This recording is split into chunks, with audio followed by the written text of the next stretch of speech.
სახელითა მამისათა და ძისათა და წმინდისა სულისათა ამინ. დღეს წაკითხულ სახარებას ლუკას სახარების კერძოდ ეპიზოდს დიდარისა და გლახაკის შესახებ განმარტავს ნეტარი თეოფილაქტე ბულგარელი. მდიდარი იგავში უფალმა უსახელოდ მოიყვანა, რამდენადაც იგი უფლის წინაშე სახელდების ღირსიც არაა. როგორც წინასწარმეტყველის პირითაა ნათქვამი, არცა მოვისენო სახელები მათი ბაგითა ჩემითა. დავითის ფსალმუნი 15. ხოლო გლახაკს სახელით მოისწენიებს, ვინაიდან მართალთა სახელები სიცოცხლის წინგილში იწერება.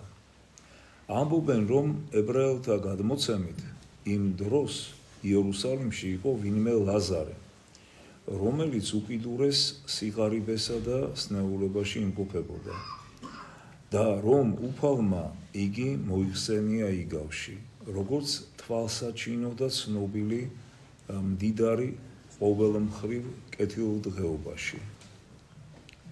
იგი პორფირითა და ბისონით იმოსებოდა და არა მხოლოდ იმოსებოდა, არამედ სხვა ყოველგვარი სიამეთაც თქმებოდა.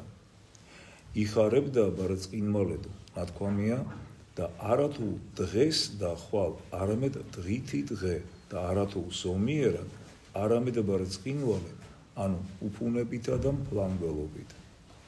ლაზარე კი გლახაკი და სნეული იყო და ამასთან წყლულებიანი, როგორც ნათქვამია. შეიძლება სნეული იყო, მაგრამ არ გქონდეს ჭრილობები, ხოლო ამ უკანასკნელთაგან ბოროტება იზრდება და იგი მდიდრის ჭიშკართან ეგდო.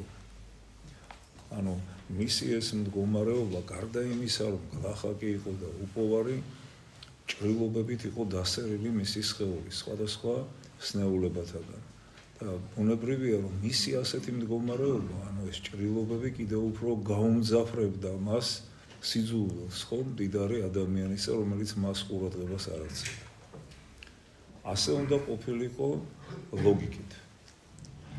ახალი საწუხარი ხედავდე რა, რომ სხვები გადაჭარბებულად კვებიან, ის კი შიმშილით იდანჯება, ვინაიდან მას სურდა მოეკლა შიმშილი, არა მდიდრული სანოვაგით, არამედ მისი ნასუფრარით, ისეთით, როგორითაც ძაღლები იკვებებიან.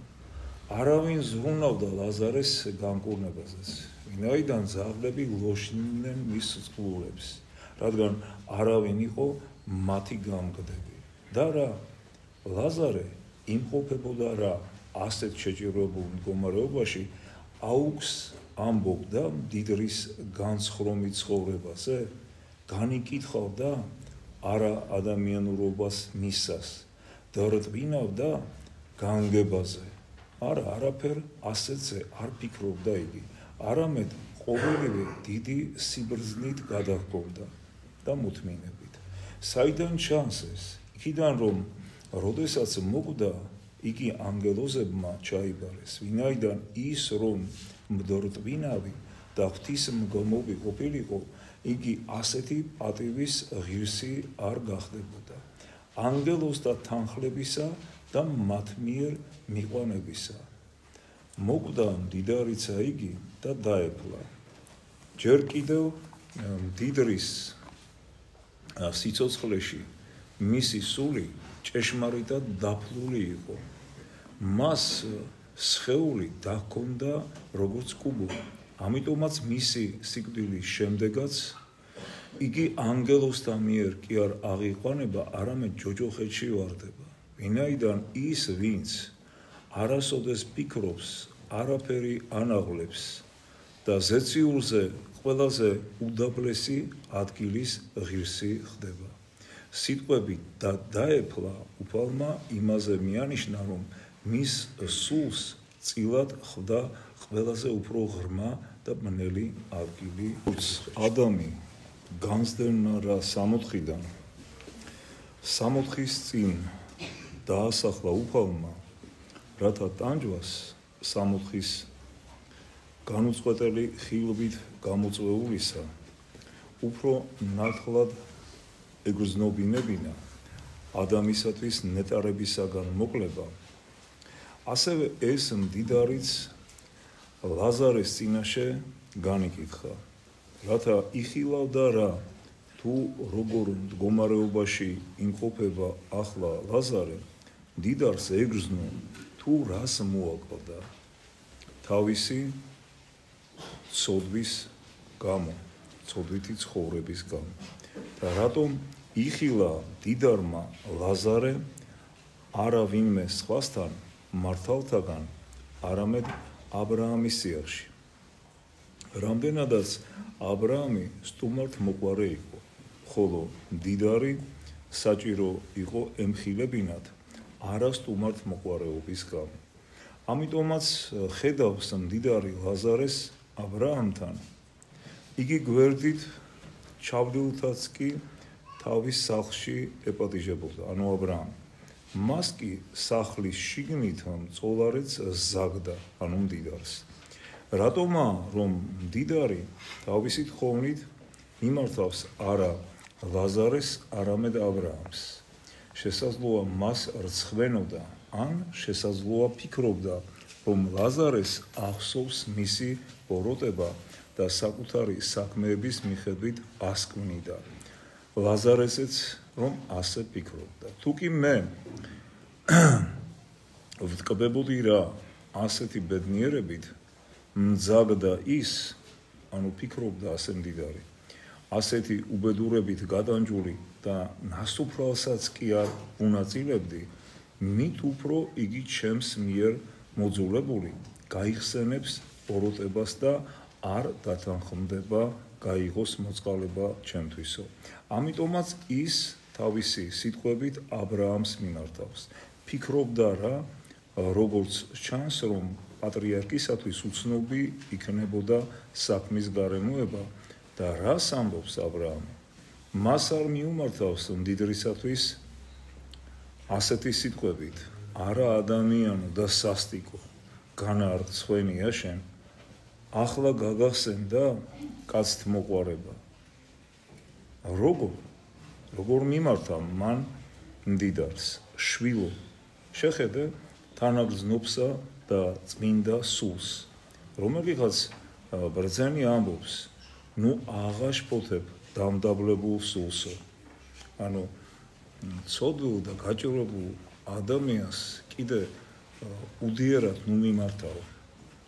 ამიტომაც აბრაამიც ამბობს, შვილო, აგრძნობინებს რა ამით, რომ ახლაც კი ხელეწიფება მისი ასე მოწყალედ სახელდება, მაგრამ სულ ესა. ამის მეტი მას არაფრის გაკეთება არ შეუძლია მისთვის. რაც შემიძლია, იმას გავიღებ შენთვისო, ანუ თანამგრძნობ ხმასო, მაგრამ ის რომ გადმოვიდი აქედან იქ არ ხელმეწიფება, რადგან ყოველივე ჩაკეტილია. რამე თუ მიიღე კეთილი შენი ცხოვრებასა შენსა და ლაზარე ეგრეთვე მსგავსად ბოროტი. რატომ არ უთხრა აბრაამმა მდიდარს, შენ მოგეცა, არამედ მიიღეო. სიტყვებს უკან მიღება ჩვენ ჩვეულებრივ ხმარობთ მათ მიმართ, ვინც იღებენ იმას, რაც მათი მართებდათ. რას სწავლობთ ჩვენ? იმას, რომ თუმცა ზოგიერთებმა შებილწეს საკუთარი თავი ბოროტმოქმედებით, თუმცა ბოროტების უკიდურეს ხარისხს მიაღწიეს, მაგრამ ოდესღაც ხომ გააკეთეს ერთი ან ორი კეთილი საქმე.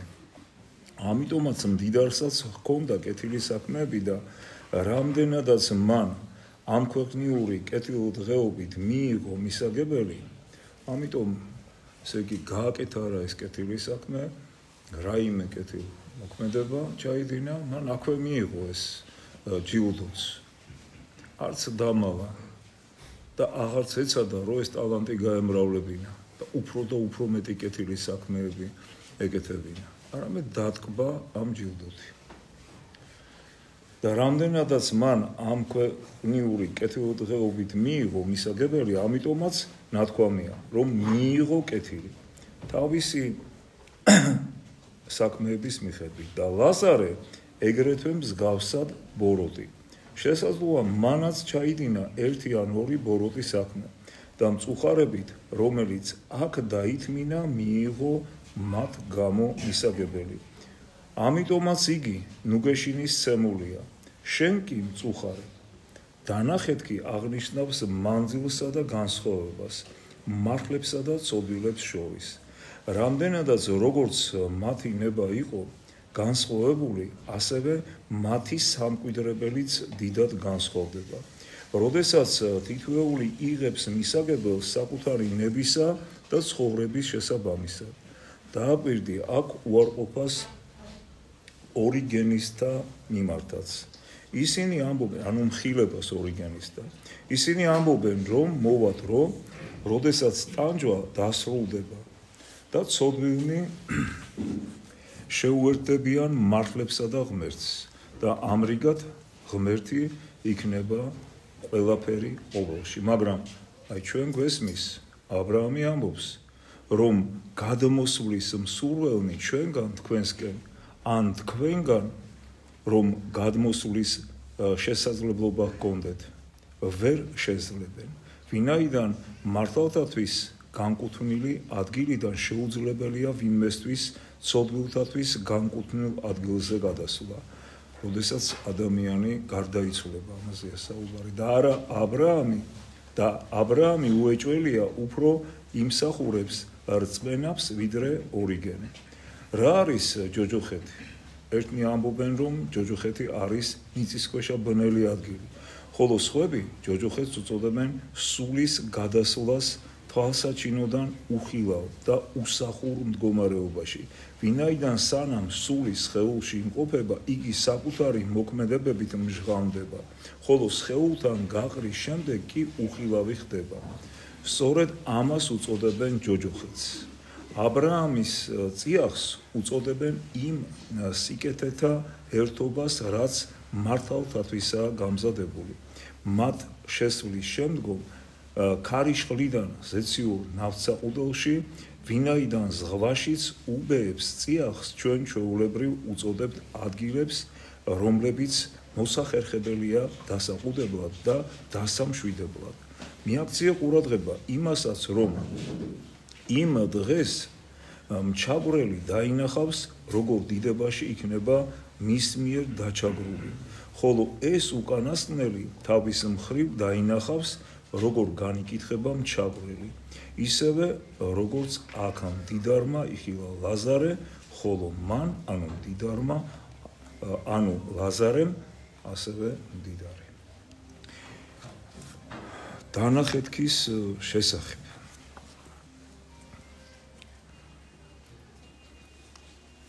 ცათასასუფეველისა და ჯოჯოხეთის შესახებ და მათ შორის მანძილისა თუ განსხვავების შესახებ. მამა რაფაელი ასეთ ისტორიას იხსენებს. იმ დროინდელს, როდესაც იგი აფხაზეთში მოღვაწეობდა. დაახლოებით 60-იანი წლებია მე-20 საუკუნის. ასეთ საშინელ ისტორიას. ცხოვრობდა ერთი მონოზონი იქ, იმ ეპარქიაში, რომლის მამამაც თავი მოიკლა, თავი ჩამოირჩა. მონოზონმა, როდესაც ეს ამბავი შეიტყო, ისე დაკრძალა გარდაცვალებული, ჩვეულებრივად, ქრისტიანული წესით, რომ ამის შესახებ არავის არაფერი არ უთხრა და იხსენიებდა ჩვეულებრივ ლოცვებში. არა მარტო ის, სხვებიც. და ერთ დღეს ხმა გავარდა, რომ ამ მონოზონმა, რომელიც გამოირჩეოდა თავისი კეთილგონიერი ცხოვრებით, გარეგნული თუ შინაგანი ცხოვრებით, ქალი იყო ეს ადამიანი, ასეთი ხმა გავარდა, რომ მონოზონმა ასევე ჩამოიქჩო თავი. და როდესაც მივიდნენ არა მარტო ჭირისუფალნი ნაცნობები ამ მონოზონისა, არამედ ამ საკითხებში ჩახედული სპეციალისტები, ექსპერტები ნახეს, რომ მონოზონს ჰქონდა ორი მცდელობა თავის ჩამოხრჩობის. პირველი, როდესაც ცადა, ვერ მოახერხა თავის ჩამოხრჩობა და მან მოიხსნა მაშინ თავისი სხეულიდან ჯვარი. მონოზონებს აქვთ სხეულზე დამაგრებული თოკებით ჯვარი. მოიხსნა და დადო. და როდესაც მეორედ სცადა, თავი ჩამოირჩა. ასე გავიდა ამ ცხოვრებიდან. ეს შემთხვევა არა მარტო იმას გვასწავლის, რომ ჩვენ მიუხედავად მწუხარებისა, მიუხედავად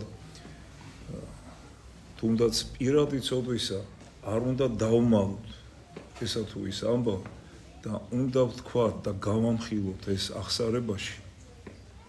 არამედ იმასაც გვასწავლის, რომ არ შეიძლება სამწუხაროდ ასეთ ადამიანთათვის ლოცვა. როდესაც ჩვენ ასეთ მდგომარეობაში ვიმყოფებით, უნდა გვახსოვდეს ერთი რამ, რომ შეიძლება ძალიან მძიმე რამ ასევე ჩვენც შეგვემთხვეს. არა მარტო მის სულს ვავნებთ, ვინც ასეთი სიკვდილით გადის ამ ცხოვრებიდან, არამედ ჩვენც შეგვემთხვეს მსგავსი რამ. ამიტომ ძალზე ფრთხილად და ყურადღებით უნდა ვიყოთ. რადგანაც აი კიდევ ამ ეპიზოდს ახარებისეულს შევეხმიანები ისევ, რომ ეს დანახეთ კი ეს უფსკრული სამწუხაროდ არსებობს. და ჩვენ რაც არ უნდა ვილოცოთ, ვერ შევძლებთ ასეთი ადამიანის ცხონების საშუალება არ აქვს, ვერ შევძლებთ მის გადარჩენას. პირიქით ჩვენ ცოდვაში ვიგდებთ თავს. სამწუხაროდ არჩევანი მათ გააკეთეს ასეთი, ვინც ასეთი მძიმე ცოდვებით გადის ამ მიწიერი ცხოვრებიდან, არჩევანი რომ დარჩნენ ღმერთის გარეშე. და როგორც ამბობს მართალი ა ブラ ამი, რომ მხოლოდ ის შემიძლია, რომ თანაგიგრძნო, გავიზიარო შენი მწუხარება. აი ეს არის ჩვენი გულის ტკივილიც. ასეთი უნდა იყოს ჩვენი გულის ტკივილიც, რომ გავიზიაროთ ეს მწუხარება, რომელიც ამა თუ იმ ადამიანს ასეთი სიკვდილის გამო შეემთხვა. ეს მოკლედ რაც მინდოდა ამასთან დაკავშირებით. თხრობას გავაგრძელებთ კვლავ ტივის ბოლოს.